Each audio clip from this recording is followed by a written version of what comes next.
Ladies and gentlemen, welcome to The Writer's Journey. I'm your host, Lauren Moore, and with me is the mellifluous Kayleen Williams and our friend, AJ Benson. We're three authors on a journey to learn more with you, the audience, so thank you for joining us. Today, we're talking about how COVID-19 is affecting the traditional publishing world and how publishing may be changed forever. To help us unpack this topic, we've invited two agents from the Tobias Literary Agency. Founded in 2016, the Tobias Literary Agency specializes in intellectual property matters in the publishing industry, from the seed of an idea to the day the book hits the shelves, and from there to the big screen.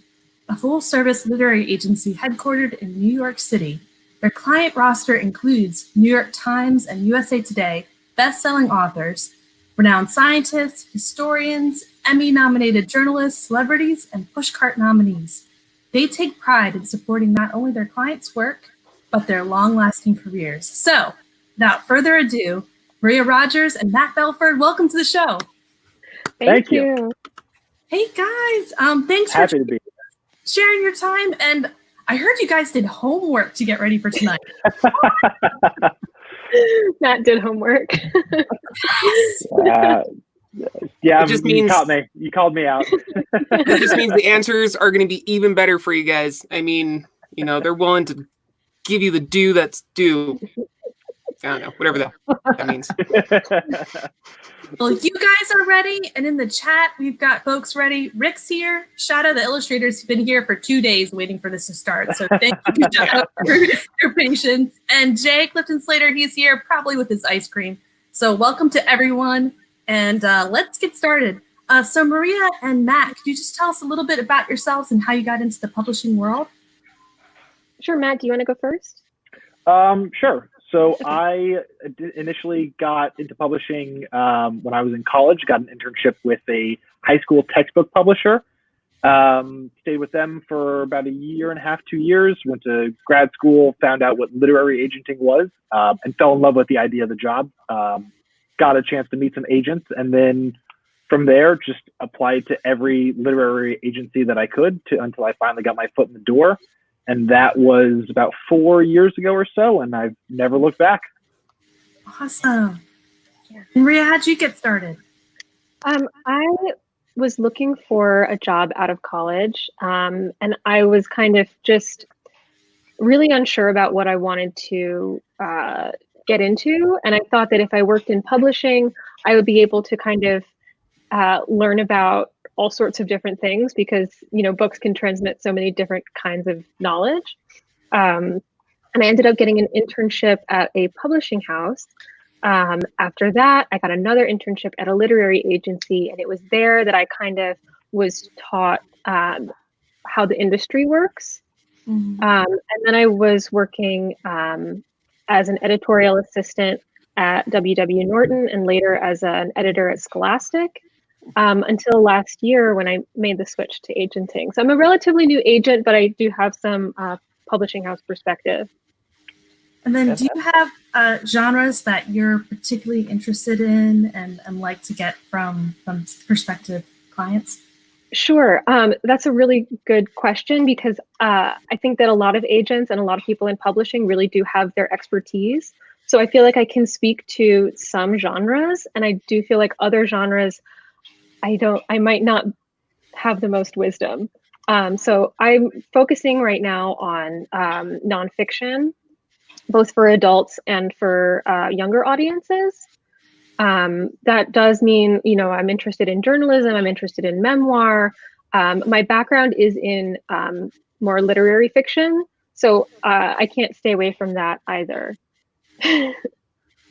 That's cool though. And you, Matt, what do you specialize in before I make my comment I was about to blurt? A little bit of the opposite. So I came up in sort of the nonfiction world, and that was one of the impetuses for my transition here to the Tobias Agency. But I focus mainly on genre fiction, science fiction, fantasy for adults, and graphic works. Yeah, that's right. And graphic works, graphic novels, graphic memoirs. If it's got cartoons in it, I want to take a look at it. All right. So as I was preemptively going to say before everyone out there listening now, listening later on the audio or on the YouTube-ish, we've got a nice wide variety of, perspectives and thoughts for you. Yay. Okay. And we've got our friend AJ. AJ, how'd you start writing? So I'm sorry, I couldn't hear you over my kids making noise in the background. One more time. How did you get into writing? So I've been, I work for the government, and so I've been writing like technical documents for years. And I decided one day I wanted to do something cool. I was inspired by all of the, I'll be honest, the Harry Potter books and the, of course, Lord of the Rings I read as a kid, and Narnia, and all of those really big fantasy novels. And then I started reading some more things like Brandon Sanderson, and I thought I could do that. And I say that it's a lot harder said than done. And I've been working on my own young adult fantasy novel, now taking classes and learning the craft. And my manuscript is, I'll call it a third draft. It might be more like the 10th or 12th draft, but we'll call it a third draft for posterity. Well, awesome. That really speaks to me, because I would love to write a J.K. Rowling level novel too. Well, a lot of our audience here were self-publishers, and we've heard about agents. We know kind of vaguely about what an agent does, but from your guys' perspective, just explain to our audience what an agent is and how they can help an author. Matt, do you want to go first? Or should Sure. You go ahead. You can start this one. No one wants to take it. Well, so I'll talk a little bit about kind of the publishing house too, because those are, a lot of them are older institutions with relationships with media and bookstores and other kind of avenues of sales. So if you publish with a traditional publishing house, they have, armies of publicists, marketing people, and sales representatives who are working to kind of get books to readers. But they aren't scouting for writers. So the agent kind of fills the gap between people who are writing and the publishing house. So, Matt and my jobs entail reading submissions from people and seeking out writers, and then knowing who in the publishing industry might appreciate those projects and connecting the dots. They're like, so you're the perfect little, you're the line in the, what do they call those? Like the creepy, not to say that you are, but like the serial killer, they have the thumbtacks with the string. Y'all are the string. Yes, we're the string. Yeah. I do think it's kind of a job that's part matchmaker. So, we're getting to know people who work in the publishing houses, and we're getting to know writers, and we're seeing if there might be nice connections. And we're also kind of bodyguards a little bit. So we advocate on behalf of the writers. We try and get them the best book deals. We try and make sure there's nothing in the book deal contracts that's suspicious, or that, might hinder their career later on. And if there's something that the publishing house is doing, if they're making the book a certain way, like the cover, or they have kind of decisions on that end that the author doesn't necessarily agree with, the agent can kind of go to bat for them and try and advocate on their behalf. So you're the negotiator and the bulldog. Kind of help. That's right. And just jumping in real quick. Yeah, right? I always like to say that we're part editor, part attorney, part therapist, and full-time advocate. Oh, that's great. Yeah, that's exactly what an author needs, because the publishing world, it's got a lot of different sides to it, and there's no way that we can handle all that. And then write our J.K. Rowling novel, right? Exactly. I'm gonna focus. It takes all the brain power.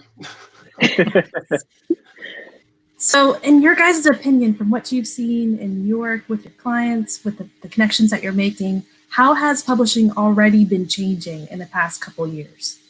Matt? I think in the past couple of years, one of the issues that sort of has risen up is that we think we have more access to information, and sometimes we do. Sometimes we absolutely have the ability to learn more, but publishing has always stayed sort of like nebulous. People don't people don't necessarily know what literary agents do. They don't know what editors do full time. Why can't an agent respond faster than 4, 5, 6 weeks, 8 weeks? Why does it take them so long?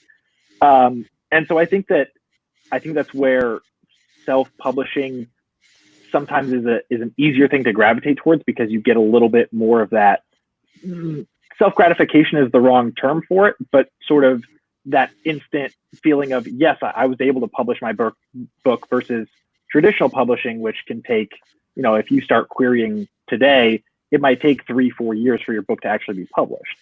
And so I think that is a concern that's been raised in the publishing community.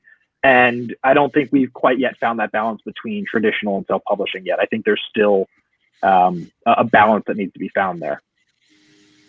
So the traditional publishing is a slow-moving beast that requires a whole lot of negotiation, emails, and time in between those emails. And as an author, there's no way we can navigate that. But if you have made those connections, then you build up those relationships and are able to get things moving. Right. So in the past couple years, you've seen people who have a sense that they can just kind of jump in and get started on their own, but that's not necessarily true because the relationships aren't there. Partially, and I think that the other, talking about self-publishing, you don't necessarily understand fully what a publishing house takes on. And I know Maria can speak to more of this because she spent so much more time there. But there's a lot in terms of the various different departments and jobs that a publishing house has that they have to offer. How else has the publishing world been changing in the past couple of years? Maybe new opportunities that you see for authors, or things that just aren't relevant any longer? What do you think, Maria? Well, I mean, I can talk a little bit about how publishing has changed kind of in the last 15 years. It used to be that publishing houses could have 30 big books a year. And now we're really finding that there are more like 5 or 6 big books a year, and those books are huge. And they have, hundreds of thousands of sales. And it's kind of this separation between a lot of, books that have solid sales and a few books that have immense sales, and a lot of books that are kind of floating on the undercurrent. I think that that's something that publishing houses now are trying to kind of work against, whether it's, cultivating audiences for a certain thing, or seeing what audiences are already available. I think there are certain kind of pop culture things where, it's like in the Hunger Games, you see suddenly a lot of people who are really interested in archery. I think that the book world is kind of taking similar cues from culture at large and seeing, what things have traction and what things that they can market their book towards, if that makes sense. Why do you think that it's gone from 30 a year or so to down to 5 or 6? I mean, that's a huge leap. Yeah, I think that in one word, Amazon. I think that the rise of Amazon and the way that Amazon does business, and the kind of subsequent fall of a lot of bookstores and independent bookstores is really the reason that we're seeing that. So, Amazon, sorry, what? Yeah. How did Amazon make that big of a difference? Or sure, that's a funnel readers to like certain books, or like just a small list of books and not. That's part of it. I think that because Amazon was able to buy up so much business because of ebooks, Amazon really led the charge on a lot of ebooks, and also they did kind of I think the term is like a loss leading business model, where they said, you know what, we don't care about making money right now. We're going to charge people nothing for books. We're going to charge them 99 cents for a book. We know that's not making Amazon money, but we are capturing customers. And so in the long run, they're going to be loyal to Amazon and keep on purchasing from Amazon, and it'll get us business in the long term. That really kind of killed a lot of bookstores, and it kind of made Amazon the behemoth in the book world. Yeah, definitely see how that could be. I mean, as soon as ebooks started to, the Nooks and the, Amazon Kindles started going up, it was like the bookstores were just like, what? Where are all the books? Like, Yeah. There used to be so many, and yeah. And- Which is not to say that there aren't still opportunities for people to get their stories and find audiences today. It's not all doom and gloom. it's just it's a different beast. Sure. Matt, were you going to say something? I just think if anyone has had the opportunity to visit an Amazon physical bookstore, that's actually the perfect example of what Amazon's done. If you ever go to an Amazon actual physical retail store, an Amazon bookstore, all they have are bestsellers or what they think are popular or what they are pushing as the next trend or the next big book. And so to Maria's point, that eliminates all those other authors who are trying to debut, who are trying to make a name for themselves, because you have this behemoth that owns the market share saying, no, buy this bestseller because it's a bestseller. Very true. We are getting some questions about who sets the prices for ebooks. And I do think that the publishing houses are trying to stake their claim on setting prices, but back when Amazon ebooks were kind of on the rise, it was Amazon who was kind of influencing the price of the books, and kind of not like necessarily. audio Sorry. now. Yes. Yeah. Exactly. And also bouncing off of that, where physical books, where the purchase of physical books is captured by certain, groups sort of monitoring sales.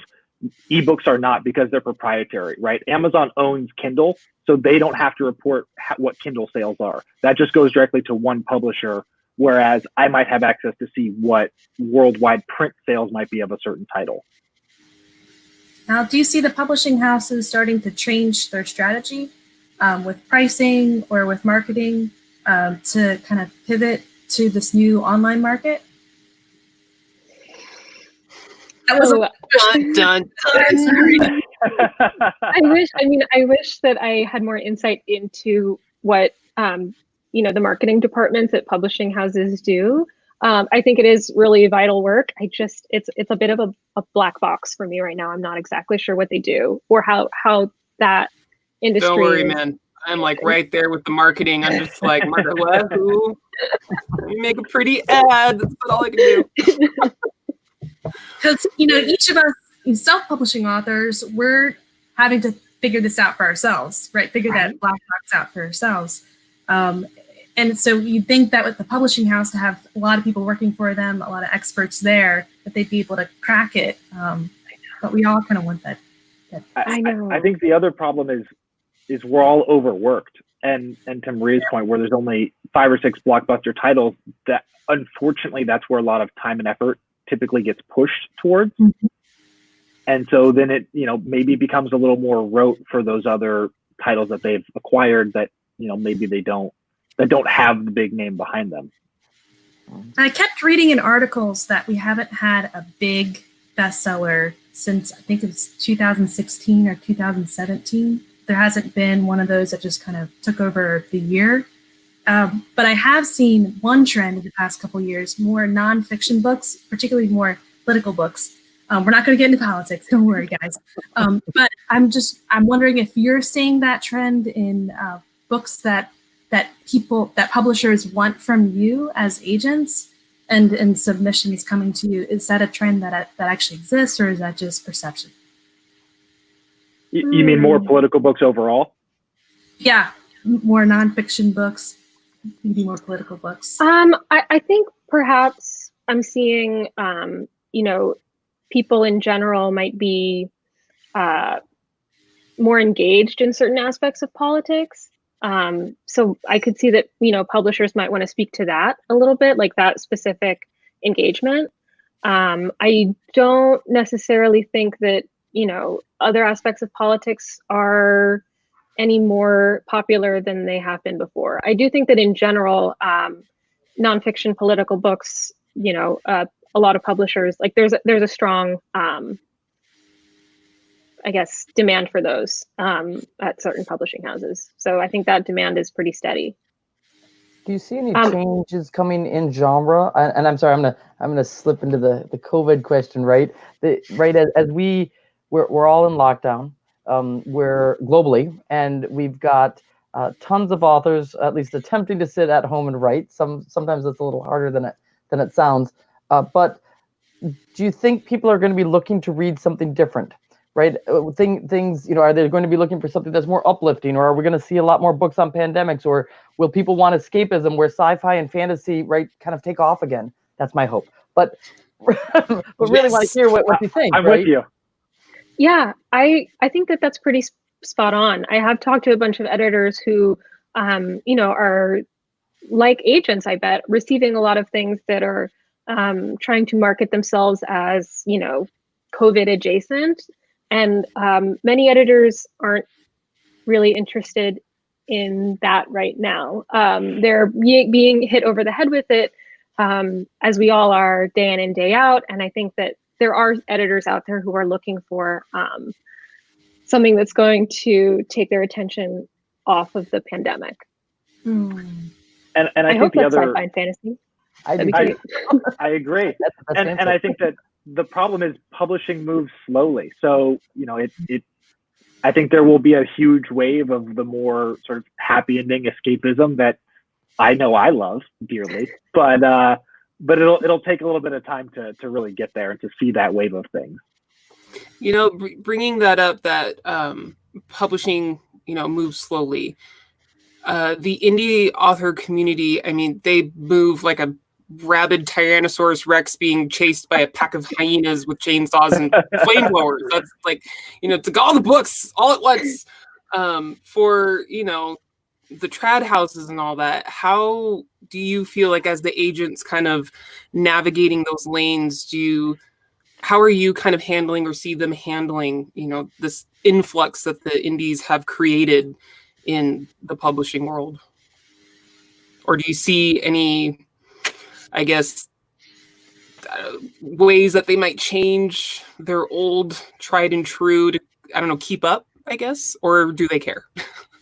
I don't think they care yet because they still have all those mega blockbusters. And that's really where they make much of their money. And so I don't think that they've caught up to that yet. And I don't know that they will, because they still sort of have such a stronghold on those marketing and distribution channels, and that's where they hold the keys. Well, and the other question is, with publishing being slow moving, COVID is not, and it's all of our lives very quickly. But we also saw with publishing that Amazon coming out, bookstores closing, a lot of the sales going online. There's already this change, and now everyone's stuck at home, so all the sales really are online. So how do you see the publishing world change right now and in the past couple of months being affected by COVID? I wish that I could sit here and read off ebook sales numbers, because I'd be more than willing to bet that they have gone through the roof. And I would think that that's doubly true for self-published authors, because there's so many people hungry for escapism to sort of not think about coronavirus. But overall, I mean, books are still selling. Last week, book sales were up over the previous week, and I think year over year, they're only down 10% if you combine March and April together, 2019 compared to 2020. And in the grand scheme of things, when there's a pandemic and we're all locked inside and we have to take care of kids and homeschool and work, you know what? That's a win in my book. Yeah, that's not bad at all. Yeah.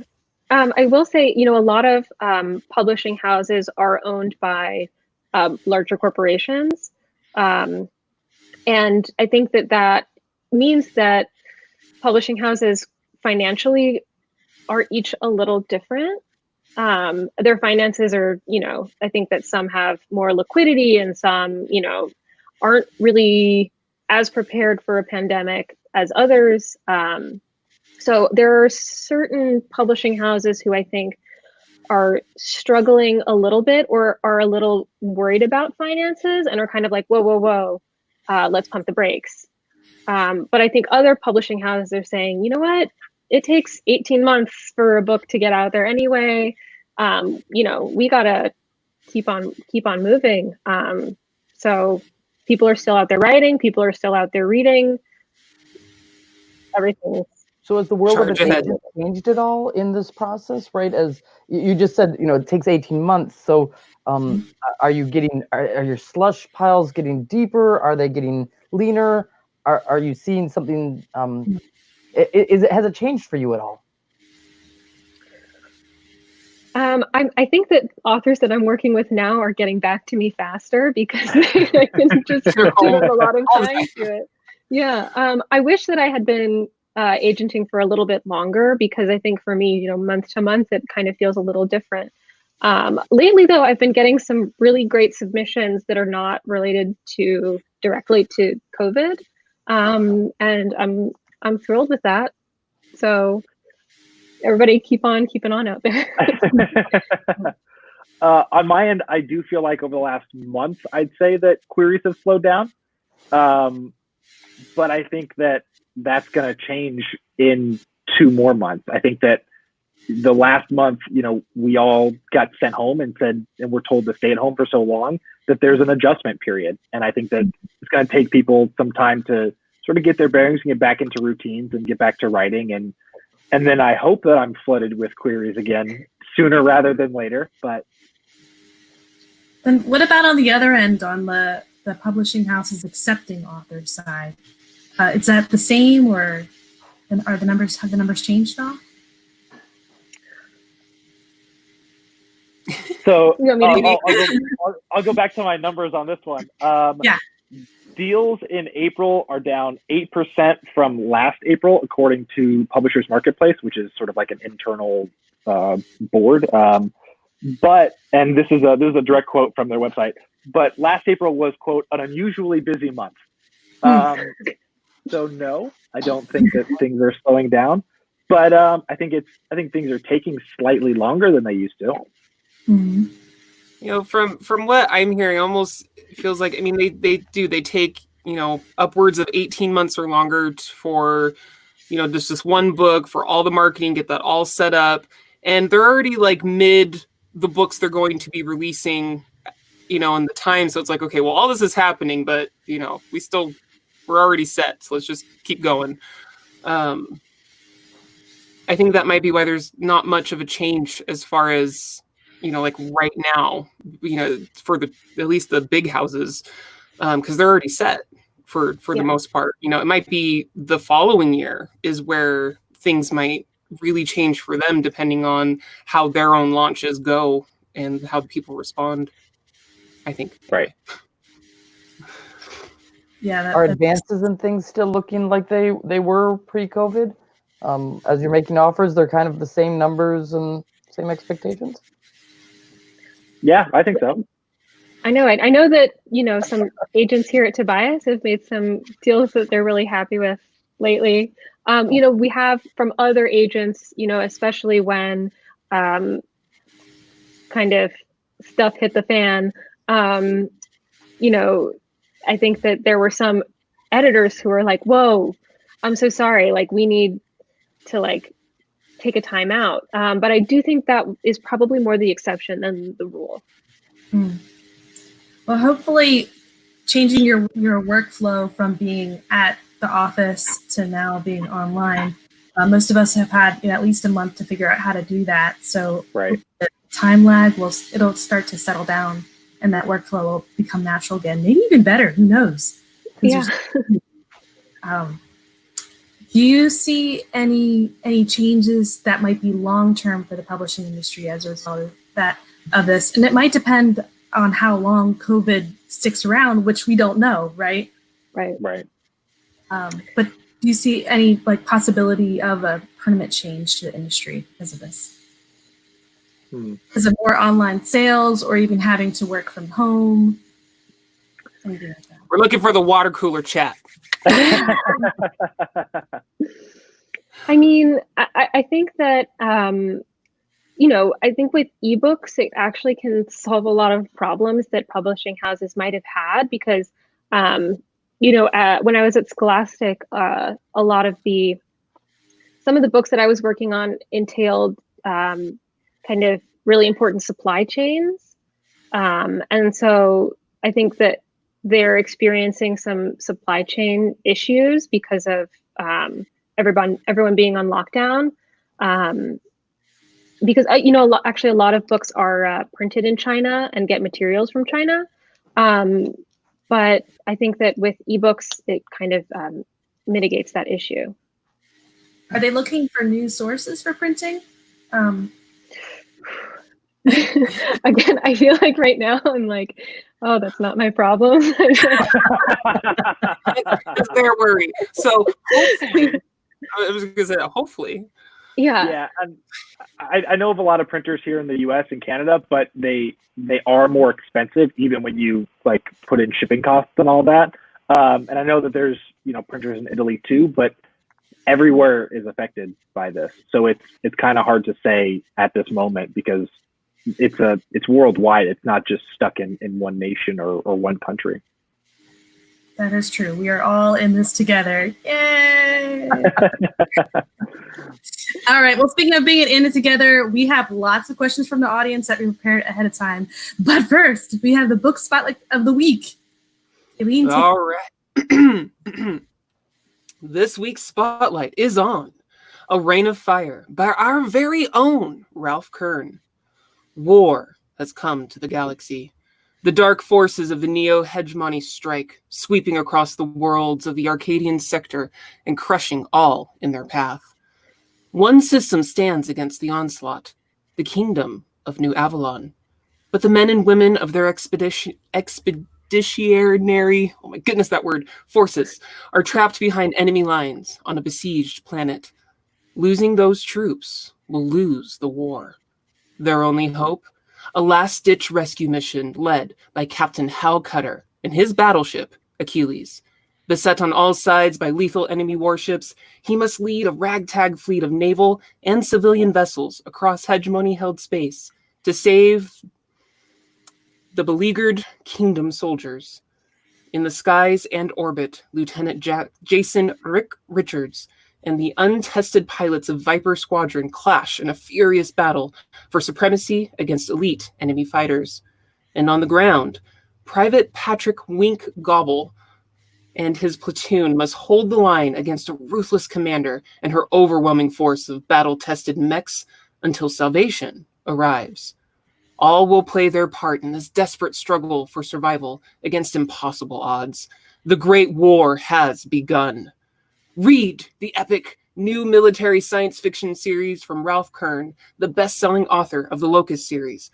Book 3, A Relentless Fury, releases on Amazon next month. Buy now! Of Doom!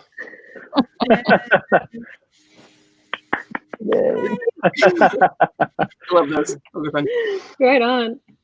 All right, our first question is from Tyler Davis, and he asked, I've always heard Hollywood comes to you, you don't come to them. What's the truth in that? And where might writers find ways to attract Hollywood their way? I think I'm going to have to disagree with Tyler there. I think another part of a literary agent's job is to have connections with film agents. And I know that, the Tobias Agency has long prided itself on that and has been able to secure a lot of film options and film deals. And so I don't think that Hollywood always comes to the writer. I think it's also up to agents who have those connections to make those connections and to push those works towards Hollywood. I think right now might not be the best time for that, but maybe it just feels that Hollywood comes to you because the agent started it first. They got the ball rolling and then right. This is the very strong of there. This is a very strong of it's not what you know, it's who. Absolutely. Oh yeah. All right. Next, Rebecca Treasure Shiner says, I sent out 20 queries in the middle of February. I got a full request and a partial, and then the pandemic hit, and it's been crickets ever since. Is there any point in sending out more? Should I nudge on the full and partial? Twitter is largely insisting that agents are still requesting, but I haven't heard anything since the pandemic hit. Okay, I feel like I can speak to this one. I would definitely give a nudge. I feel like there were a couple weeks when we were all figuring out our lives, and my inbox was just a little neglected, and then I had to kind of backtrack and move through all this material to catch up. And there's probably some submissions in my inbox that I should give a reread, or maybe have been like lost in the fray.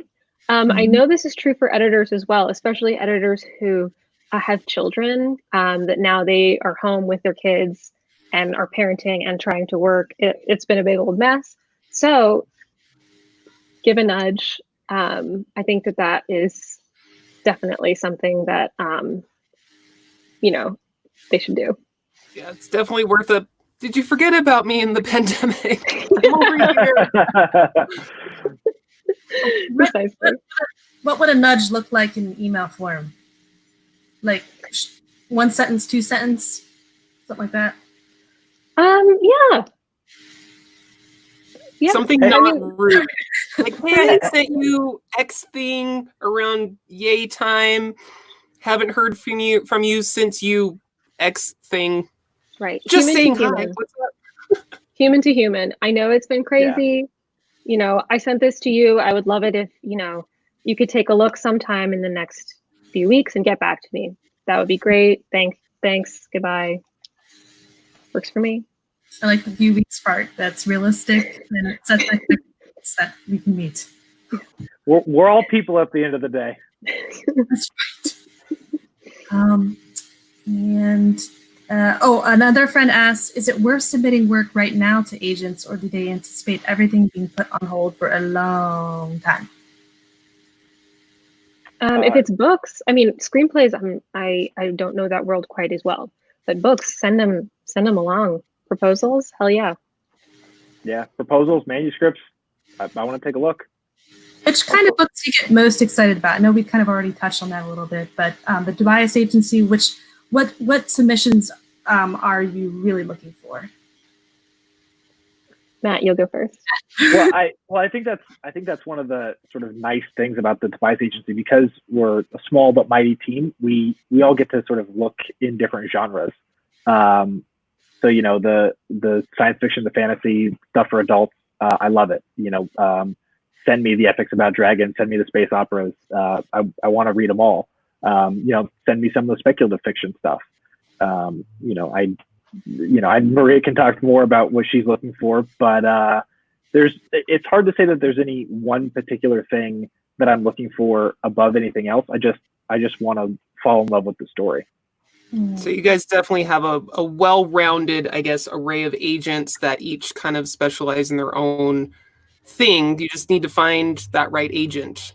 So on that, do you guys ever get an inquiry and you're like, hey, you know what? You might fit a little bit better with this dude over here. I really just do nonfiction, but Matt, he would go gaga over your space mecha thing. Yeah, I think that a lot of authors tend to be good about doing their research beforehand. So I haven't had to do that too much, but it certainly gets done. I think that the beauty of our agency in particular, but many agencies, is that we know each other. And, I guess, I just don't have as much expertise in what Matt has expertise in. So for me, I'm like, you know what, you'd be better with Matt, and vice Matt, versa. take a look. Right. That was my question, is the line of, it's not just if I sent my, no, you're over here now. No, you're over here. If I sent my space dragon fantasy over to Maria, not realizing that she's mostly nonfiction literary, it's not just going to get, not another, in the trash. It probably won't, but I wouldn't recommend that you just send your manuscript out. You're like, oh, well, I hit that agency with that person, so it'll circulate around. I think that the inbox is more chaotic than that. So kind of having a targeted approach is the way to go. That being said, it's not unheard of. So definitely authors out there, research before submitting. Know your agent before you pile onto them. With those query letters, do you recommend that people keep them short, focused to the point, short and sweet? Or do you want more of a formal format? I catch and everything. I think that for me, it's the more information, the better. That being said, I do like it if the query letter itself is quite short, but if you want to provide a synopsis, maybe in another document or another passage, that's helpful for me. If you have things that you've published before, that's all helpful information. So, it doesn't. I do get some query letters that are too short. They're saying, "Hey, I need an agent. See the attached document." Right. Like, well, I don't have time to click. Maybe later. Right. But again, wall of text is also not the best way to go about it. I don't want to read a novel before I read the novel. Right. Yes, that's how I feel, especially if you mentioned earlier about the inbox can get flooded, so you probably don't want paragraphs, but you do need all the relevant information. So that would be like who you are, what the book's about, a really good quick pitch on the book. Yeah. And I'm personally okay with a few more paragraphs, but I also don't want a 5-page letter. And this is going to be different for genre too. If you're writing an epic fantasy that's 180,000 words, it's going to be really hard to put that in one paragraph. But I also don't want 2 whole pages on that and then no information about yourself. Do you recommend that authors get their manuscript edited before they submit, or not? Like you want their pure writing, just them? Man, that really depends on the writer. Dun, dun. The cleaner the better. But I have a copy editing background too, and I know that takes money and resources. So if you don't want to spend the money on a copy editor, which I don't know if I would, before you send it out, I think that's okay. Just do your due diligence. The cleaner the better. But I don't expect perfection necessarily. I don't think you need a professional editor, but sometimes having the beta readers can help to just help you get a little bit more perspective on what you're writing and where some of the more glaring problems that you might have missed because you're so immersed in the work. So those don't slip through. Perfect. Matt, you talked for a moment. You said either to get queries in or proposals even. Do you accept proposals from new authors, or are you only looking at proposals that are coming in from authors that have already put something out there? So that the what we're talking about here are sort of 2 different sides: fiction versus nonfiction. So nonfiction is typically submitted and sold on a proposal basis, whereas fiction is typically sold on a full manuscript. And so that's the difference there. There are exceptions. Memoirs, typically you want the full memoir written. Graphic works are sort of a weird combination of those things. So that's the main difference though. Proposals are typically for nonfiction and manuscripts are finished manuscripts for fiction. Thank you. All right, we've got another question. This one is from Walt Robillard. He asks, have you ever repped a bad writer? What tools do you use to make that person marketable? I love this question. Yeah. He was not, no, okay. I shouldn't say he was thinking of. But take a book that is a big market success. It's a huge hit. But the writing, you kind of wonder who accepted that? How? What? Okay, so do you ever find yourself in that position as an agent where you're looking at a manuscript and you're like, but you think it'll sell, so you go ahead and pitch it anyway? Has that ever happened to you? How does that all work? I mean, I think this, especially nonfiction, there are, I think that if you are like a master writer, you can write about anything. But that is such a small percentage of people, at least from what I've read, that I think that if you don't consider yourself a great writer, I would at least be a clear writer. I think that you can get a long way, especially in nonfiction, if you're just trying to be as clear as possible and not necessarily focusing on, like experimental form or witty turns of phrase. I think that there are some really great nonfiction books that are very simplistic in their writing style. And also, I think that if you have a really great idea, that really goes a long way in nonfiction specifically. In fiction, I'm sure great ideas are great in fiction too, but especially literary fiction needs a little bit more finesse. But I read so many great books that are written by writers who, probably didn't win the big awards growing up. So if that makes sense. But it's still a book that you love and that you know other people will love and enjoy and get stuff out of. Yeah. Yeah. What about you, Matt? I think I agree. I agree with what Maria said. I think that for fiction, it's significantly tougher to take on a project where the writing is not great, because that's sort of the meat of the project. I'm going to read the full manuscript before I offer representation. I have been on projects where I've worked on projects in a literary agency capacity where a writer hasn't been, the writing wasn't necessarily bad, but it wasn't up to the caliber that an editor or a publishing house wanted.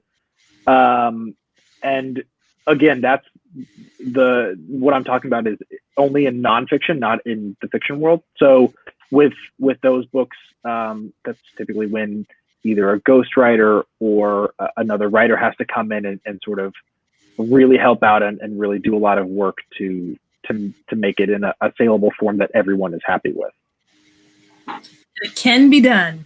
It can be done. Yes. All right, so definitely a great idea. I guess in both types can really go a long way. And then once you're getting into the meat of it, if you guys get back, hey, you need some fixes, just dig in and do the thing, man. Just do it. Just fix it. All right, now here's a very broad question, but it's one that a lot of us wonder about.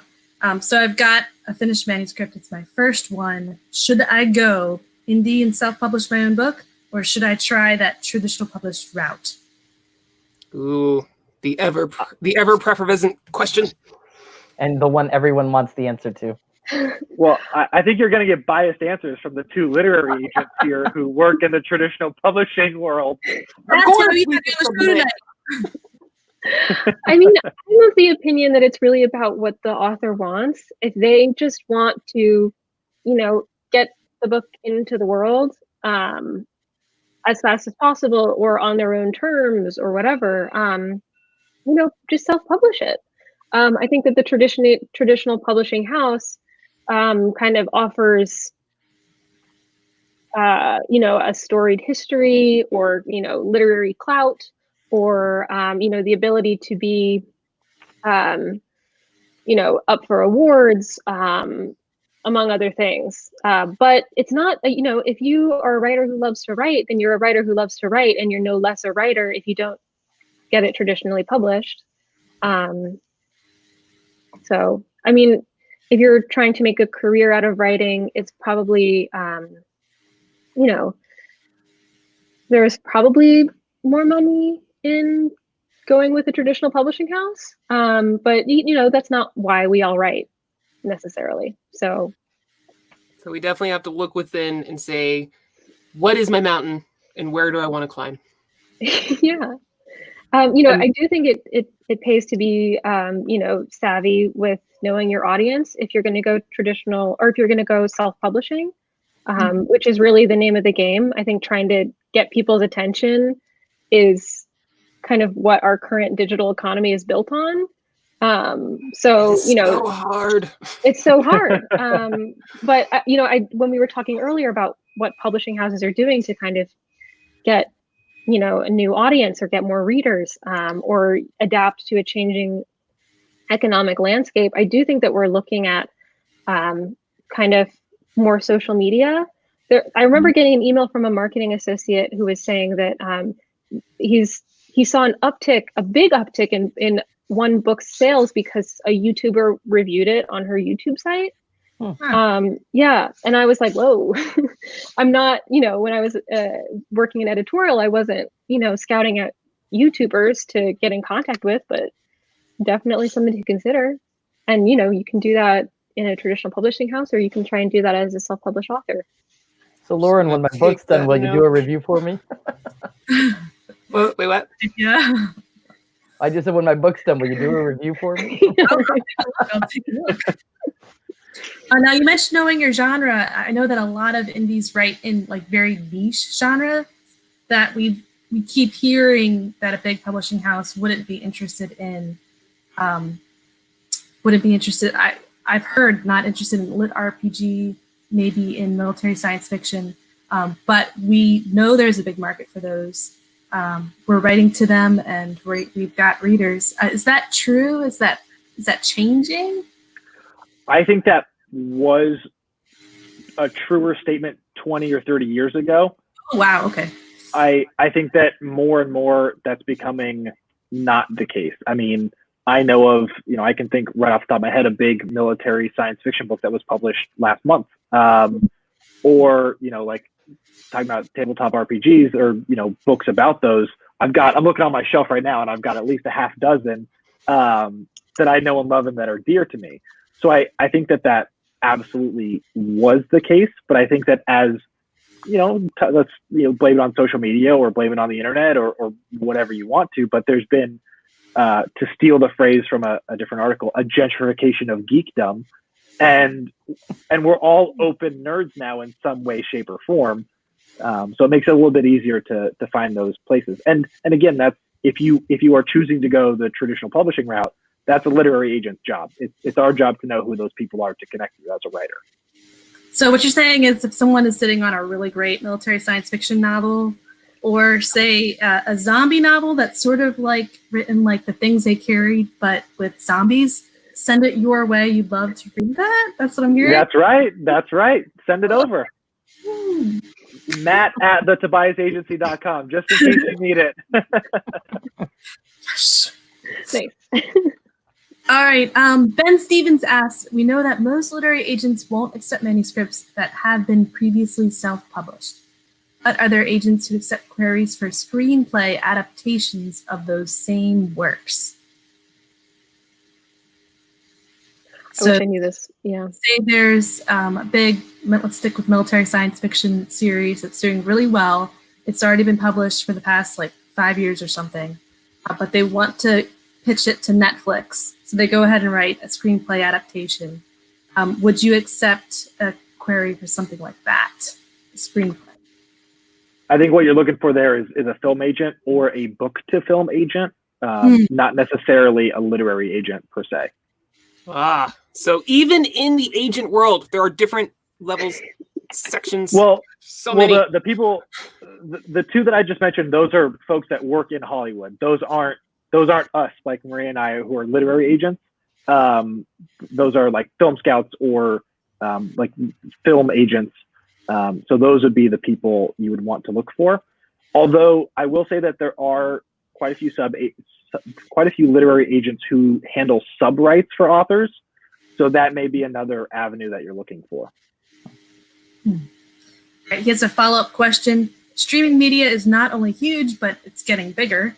I wonder if it almost wouldn't be better to focus on screenplays over Kindle reads. Landing a series would be the golden goose as far as I'm concerned. What are your thoughts on that? Should we as creative writers focus more on streaming media screenplays, or in the case of my first question, both, writing novels and then doing the adaptation? I mean, I don't see why you shouldn't do both. Again, I don't. I'm really more on the book side, so the cost benefit isn't necessarily something that I'm weighing. Also, it seems to me that, again, great writers can write anything, but you know, a lot of people, novels or Kindle reads and screenplays are two different beasts. So you know your strength. If you are great at dialogue and seeing things through scenes and can write a great screenplay or are better suited to that, go for it. I can't necessarily speak as well to that industry, but I love to read. Love to read some Kindle reads. Yeah. Cool. Write what you want to write, and if it's a movie, do it. Yeah. All right, our last question for tonight. Just check to make sure there's no others.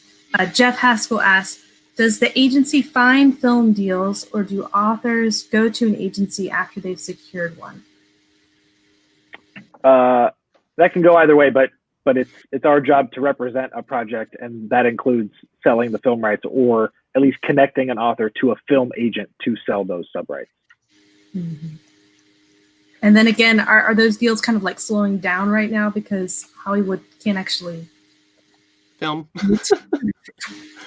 I would say, yeah. Wait, AJ, what were you gonna say? Oh no, I was gonna throw one last question, and she said final question, but I had one more. Oh no, we've got plenty of time for you. Yes, we do. Cool. I think that when you are selling film rights or are working with a film agent, that process also can take quite a while. I think that a lot of production companies can, buy the access to your screenplay and then sit on it for months or a really long time. So again, I don't think it's necessarily like a very fast moving, it doesn't necessarily have to be a very fast moving pipeline. And I think at this moment that actually can work in our favor, because there isn't a lot of film production or show production happening right now. So Matt, do you disagree? Agree? No, I agree with everything you've said. Okay. I think that they're being, I guess, call it a bit of a lull right now. Definitely offers up a lot of benefits for a lot of authors. Benefits in terms of getting a deal, or? In terms of maybe finding the right agent, or maybe putting together like a package if they want to write the screenplay themselves, or working with their literary agent to figure out what the best next steps are. Instead of it being sort of ready, fire, aim, you can sort of take a breath and sort of put things in a better perspective. Yeah, I imagine, all the people over in Hollywood doing the movies and all the things, they're still, scraping through all of the potential, what's going to be our next film. I mean, they're going to be going hard at that even more now, taking their time and really finding that thing that's going to be like, we need this thing to go X movie huge. So we have the time to do that. Anyway, but yeah. AJ, you had a question. Yeah, so I was just wondering, so given this the world we're going to be living in, say for the next 12 months or more, do you have any specific advice for an author who's working on their first novel? What are they planning for? What are they thinking about when they want to go traditional publishing? I think right now, just try and find the creative space away from all the noise, away from all of the awful news that we hear every day, and sort of find a way to hone that creativity and just really channel that and write the best thing that you can write. Traditional publishing has been around for a long time. It's not going anywhere anytime soon. And so just keep at it the best you can, and we will all get through this together. Fantastic. I love that. That's like a great Alright. recap. Right. Yeah. Just tie it all together for me. Good night, guys. I think it's a great point. It's a great point because I think oftentimes writing is a very solitary practice, and that's kind of the time that we're living in now. So, if any silver lining can come from it, perhaps it's that we have the, time, if not the kind of mental health to devote. Yeah. All right, so we are coming to the end of our hour. As all of y'all are probably aware, if not, you can find Matt and Maria at the Tobias Agency. They are waiting, Maria, for your nonfiction / literary works. Matt is foaming at the mouth for your space dragons and your fantasy quests. And they, by what we have been talking about, they have other agents. So if it's something you've been thinking about, maybe you've done indie publishing for a little while, you've tried the marketing, you've tried the this, you've tried the that. What could it hurt? What could it hurt to send in your manuscript, your proposal, not your buy my book, but I have this great idea. This is who I am. Here's a pitch for my thing. Include manuscript. See where it goes. I'm assuming they would send the manuscript along with it. But yeah, so is there anywhere else that our listeners, our viewers can not creepy stalk you that you would care to share? I'm on Twitter at MW Belford. That's my main source. I'm really trying to be on Twitter more, unlike I think anybody else on the planet. No, the Twitter's hard. It's hard. Terrible tweeter.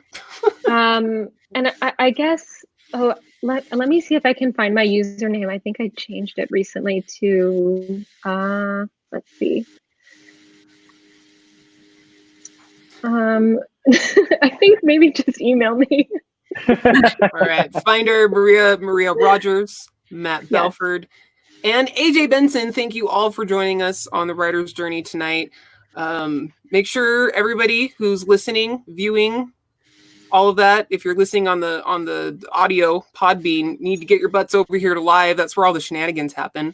But make sure you're hitting the subscribe button. Make sure you're dinging the bell, all the little buttons and everything that you need to know that we're having another show coming up. We have them on Mondays. We have them on Thursdays. We have stuff going on Facebook in the Keystroke Medium group all the time. We've got Walter Robillard. He's doing his Coffee and Concepts. We're always doing something. I really need to do another Kayleen story time. I haven't done one in a month and it's killing me. Anyway, with that, we're up to 910 subscribers. We're so close. We're this close to 1,000. Everybody out there, get us there. And be sure to check us out next time. We're going to talk about more reading, writing, and everything in between right here on Keystroke Mediums, The Writer's Journey. Good night, guys. Bye.